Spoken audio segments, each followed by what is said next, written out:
ദേവാമൃതം. ദേവാമൃതത്തിൽ ഇനി വാസ്തുശാസ്ത്രം.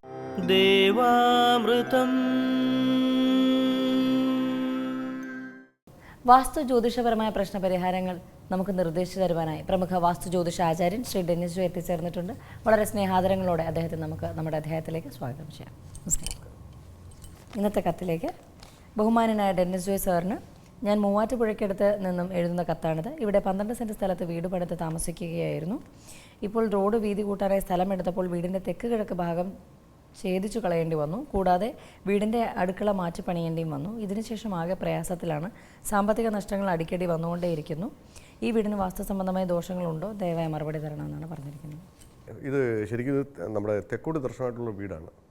അപ്പം തെക്കോട് ദർശനമായ ഒരു വീടിൻ്റെ തെക്ക് കിഴക്ക് ഭാഗത്തായിട്ട് നമുക്ക് ഒരു ഗേറ്റ് നമുക്ക് സ്ഥാപിക്കാം. പക്ഷേ ഇവർ ഗേറ്റ് കൊടുത്തിരിക്കുന്നത് തെക്ക് പടിഞ്ഞാറ് ഭാഗത്താണ്. കാരണം തെക്ക് പടിഞ്ഞാറ് ഭാഗത്ത് ഗേറ്റ് വന്നു കഴിഞ്ഞാൽ നമുക്ക് ഈ പറഞ്ഞ പോലെ ഫൈനാൻസ് ഒന്നും നിൽക്കണമെന്നില്ല. അതുമായിട്ട് ബന്ധപ്പെട്ട് പല വിഷയങ്ങളും ഉണ്ടാകാനുള്ള സാധ്യത വളരെയധികം കൂടുതലാണ്. അപ്പോൾ ഗേറ്റിൻ്റെ സ്ഥാനം തെക്ക് കിഴക്ക് ഭാഗത്തേക്ക് മാറ്റി സ്ഥാപിക്കണം. അത് തന്നല്ല, ഈ ഒരു വീടിൻ്റെ പ്ലാൻ എന്ന് പറയുന്നത് റോഡ് ലെവലിൽ നിന്നും താണു നിൽക്കുന്ന ഒരു വീടാണിത്. അപ്പോൾ റോഡ് ലെവലിൽ നിന്ന് താണു നിൽക്കുന്ന ഒരു വീടാവുമ്പം എനർജി ഫ്ലോയുമായിട്ട് ബന്ധപ്പെട്ടുള്ള കുറേ വിഷയങ്ങൾ ഇവരെ ബാധിക്കാം. അതുപോലെ മൂന്നാമത്തെ വിഷയം വെച്ചാൽ സൗത്ത് ഈസ്റ്റ് ഭാഗത്തായിട്ട് ഒരു വഴിമുട്ടുണ്ട്. കാരണം സൗത്ത് ഈസ്റ്റ് ഭാഗത്തു നിന്ന് വരുന്ന വഴിമുട്ട് അതൊരു നല്ല ഗുണഫലങ്ങളല്ല അതിൽ താമസിക്കുന്ന ആൾക്കാർക്ക് എഫക്റ്റ് ചെയ്യുന്നത്. അത് തന്നല്ല, ഇതൊരു യു ടേണിലാണ് ഈ വീട് നിൽക്കുന്നത്. അപ്പം എനർജിയുടെ ഒരു വിഷയങ്ങൾ ഇതിനകത്ത് നല്ല പോലെ ബാധിക്കുന്നുണ്ട്.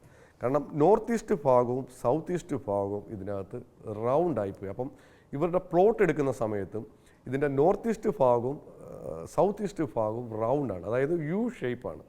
അപ്പോൾ അങ്ങനെ വരുമ്പോൾ നേരത്തെയുള്ള എപ്പിസോഡിൽ പറഞ്ഞിട്ടുണ്ട്, നോർത്ത് ഈസ്റ്റ് ഭാഗം 1 ഇഞ്ച് പോലും വളയാനോ കട്ട് ചെയ്യാനോ പാടില്ല.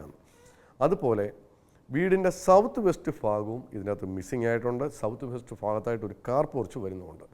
രണ്ടാമത്തെ ഒരു കാര്യം വെച്ചാൽ ഇതിൻ്റെ നോർത്ത് ഈസ്റ്റ് ഭാഗവും സൗത്ത് ഈസ്റ്റ് ഭാഗവും ഈ റൗണ്ട് നമുക്ക് ഒരിക്കലും ഇത് സ്ക്വയർ ചെയ്തെടുക്കാൻ പറ്റില്ല. കാരണം ആ റോഡ് പോകുന്നതാണ് ആ ഭാഗം. അപ്പോൾ ഇവർക്ക് ചെയ്യാൻ പറ്റുന്നത് ഇവരുടെ വീട് നിൽക്കുന്ന ഭാഗത്ത് ഒരു ഭൂമിക്കടിയിൽ കൂടിയാണെങ്കിൽ പോലും ഇവർ കെട്ടി ഇതിനെ വീടിന് 4 മൂലകളാക്കി മാറ്റണം മതിലിന്. കാരണം ഒരു വീടെടുത്താലും ഒരു വസ്തു എടുത്താലും അതൊരു ചതുരമോ സമചതുരമോ ആക്കി തിരിക്കണമെന്ന് ഉറപ്പാണ്. കാരണം ഇവരുടെ വസ്തു ഒരു ചതുരമോ സമചതുരമാക്കി തിരിക്കുമ്പം വസ്തുവുമായിട്ട് ബന്ധപ്പെട്ടുള്ള ഈ ഒരു യു ഷേപ്പിൻ്റെ വിഷയങ്ങളൊക്കെ പൂർണ്ണമായിട്ടും മാറിക്കിട്ടും.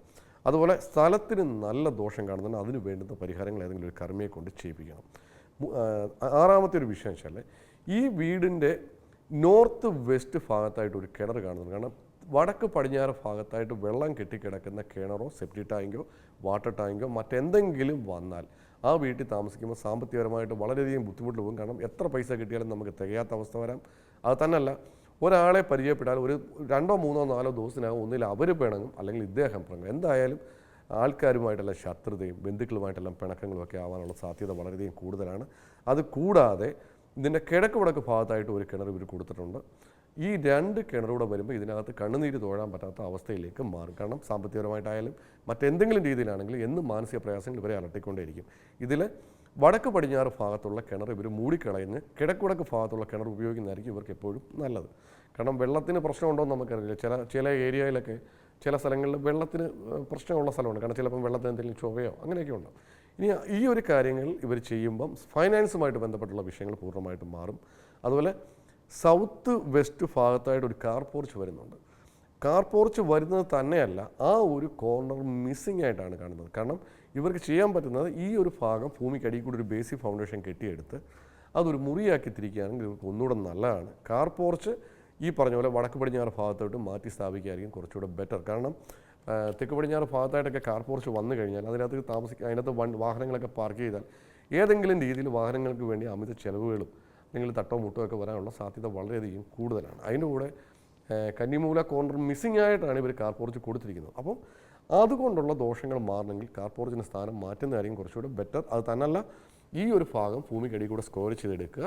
അതുപോലെ ചുറ്റളവ് ഒരു 92 സെൻറ്റിമീറ്റർ കൂടി ഇവർ കൂട്ടിയെടുത്തെങ്കിൽ മാത്രമേ ഇത് കൃത്യമായിട്ടുള്ള ചുറ്റളവിലേക്ക് മാറത്തുള്ളൂ. വാർദ്ധക്യ ചുറ്റി നിൽക്കുന്ന വീടാണ്. അപ്പോൾ ഇതിനകത്ത് ചുറ്റളവ് കൂടി കൃത്യമാക്കി എടുക്കുക. ഇത്രയും കാര്യങ്ങൾ ചെയ്ത് കഴിയുമ്പോൾ ഇവരുടെ സാമ്പത്തികപരമായിട്ട് ബന്ധപ്പെട്ടുള്ള പ്രശ്നങ്ങളും വീടുമായിട്ട് ബന്ധപ്പെട്ടുള്ള പ്രശ്നങ്ങളും പെട്ടെന്ന് തന്നെ മാറിക്കിട്ടും. ചില വീടാണെങ്കിൽ ഇപ്പോൾ കൂടുതലും തടി ഉപയോഗിച്ചിട്ടുള്ളതായിരിക്കും. അപ്പോൾ അങ്ങനെ വരുമ്പോൾ വാസ്തുവിനെ ഏത് തരത്തിലാണ് അത് ഇൻഫ്ലുവൻസ് ചെയ്യുക? നമ്മൾ തടി കൊണ്ടുള്ള വീടാണെങ്കിലും നമ്മൾ ബേസിക് ഫൗണ്ടേഷൻ വെട്ടുകല്ലാണ് നമ്മൾ ചെയ്യുന്നതെങ്കിലും ബേസിക് ഫൗണ്ടേഷൻ നമ്മൾ കരിങ്കല്ലാണ് ചെയ്യുന്നതെങ്കിലും എല്ലാ വീടുകൾക്കും ഒരു അളവുണ്ട്. അപ്പം നമുക്കിപ്പോൾ 4 സെൻറ്റിൽ ചെയ്യുന്ന വീടിന് ആ അളവെടുക്കാം. 2000 സ്ക്വയർ ഫീറ്റ് ചെയ്യുന്ന അളവ് അത് ഇച്ചിരി വലിയ അളവായിരിക്കാം. പക്ഷേ ഇതിൽ നല്ല ഉത്തമമായിട്ടുള്ളതും നല്ലതുമായിട്ടുള്ള അളവിലാണെങ്കിൽ അതിനകത്ത് താമസിക്കുന്ന ആൾക്കാർക്ക് ഒരു പോസിറ്റീവ്നെസ് ഫീൽ ചെയ്യത്തുള്ളൂ. ഈ പറഞ്ഞ പോലെ നല്ല ചുറ്റളവാണെങ്കിൽ അതിനകത്ത് താമസിക്കുന്നവർക്ക് അതിൻ്റെ ഗുണഫലങ്ങൾ പെട്ടെന്ന് കിട്ടും. കാരണം കുറച്ചുകൂടെ പോസിറ്റീവ് എനർജി ആയിരിക്കാം. മോശം ചുറ്റളവാണെങ്കിൽ അതിനകത്ത് താമസിക്കുമ്പോൾ ഈ പറഞ്ഞ പോലെ അത് ഏത് ചുറ്റളവാണോ കിടക്കുന്നത് അതനുസരിച്ച് മോശം ഉണ്ടാകാം. അപ്പം നമ്മൾ തടി കൊണ്ടുള്ള വീടാണെങ്കിലും ഏത് വീടെടുത്താലും മുറിക്കകത്തുള്ള കണക്കും വീടിന് വെളിയിലുള്ള കണക്കും കൃത്യമായിരിക്കണം. രണ്ടാമത്തെ ഒരു കാര്യം, ചില ആൾക്കാരുടെ പഞ്ചഭൂതങ്ങൾ മെറ്റലായിരിക്കാം. അപ്പം മെറ്റൽ പഞ്ചഭൂതമായ ആൾക്കാർക്ക് തടി കൊണ്ടുള്ള വീടിനെക്കാട്ടിലും മെറ്റൽ കൊണ്ടുള്ള ഫർണിഷിങ്ങോ അല്ലെങ്കിൽ ഫിനിഷിങ്ങോ ഒക്കെ ആയിരിക്കും അവർക്ക് കുറച്ചുകൂടെ സൂട്ടബിൾ. അപ്പോൾ ഓരോ ആൾക്കാരുടെ പഞ്ചഭൂത പ്രകാരം അവിടെ അതിനകത്ത് ഇൻറ്റീരിയൽ ചെയ്യുമ്പോഴും അവരുടെ പഞ്ചഭൂതവുമായിട്ട് ചേരുന്ന മൂലകങ്ങളാണ് നമ്മൾ ഉപയോഗിക്കുന്നതെങ്കിൽ അവർക്ക് അതിനകത്ത് കുറച്ചുകൂടി ഒരു പോസിറ്റീവ്നെസ് ഫീൽ ചെയ്യുന്നതിന് കാരണമാവും. കാരണം ചില ബെഡ്റൂമിലൊക്കെ നമ്മൾ എടുക്കുന്ന സമയത്ത് അതിനകത്ത് കൊടുത്തിരിക്കുന്ന കളറ് ചിലപ്പം വളരെ സ്കൈ ബ്ലൂ കളറായിരിക്കാം. ചിലപ്പം വൈഫിൻ്റെ ജാതകം എടുക്കുന്ന സമയത്ത് അവരുടെ ജാതകം ഫയർ ആയിരിക്കും അവരുടെ സിമ്പിൾ. അപ്പോൾ ആ ബെഡ്റൂമിൽ കയറുമ്പോൾ അവർക്ക് എപ്പോഴും ക്ഷീണമാവാം. കാരണം ചില ഫയർ ക്വാണ്ടിറ്റി കുറയുകയാണ് ചെയ്യുന്നത്, എനർജി ക്വാണ്ടിറ്റി കുറയും.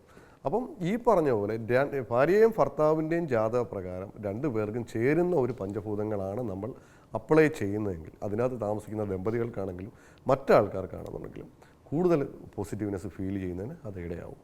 വാസ്തുശാസ്ത്രത്തിൻ്റെ ഇന്നത്തെ അധ്യായം ഇവിടെ പൂർണ്ണമാവുകയാണ്. വാസ്തു ജ്യോതിഷപരമായ പ്രശ്നപരിഹാരങ്ങൾ ശ്രീ ഡെന്നിസ് ജോയിൽ നിന്ന് അറിയാൻ ആഗ്രഹിക്കുന്നവർ താഴെ കാണുന്ന നമ്പറിൽ അദ്ദേഹത്തെ കോൺടാക്ട് ചെയ്യാവുന്നതാണ്. പ്രശ്നപരിഹാരങ്ങൾ സ്വായത്തമാക്കാവുന്നതാണ്. ദേവാമൃതം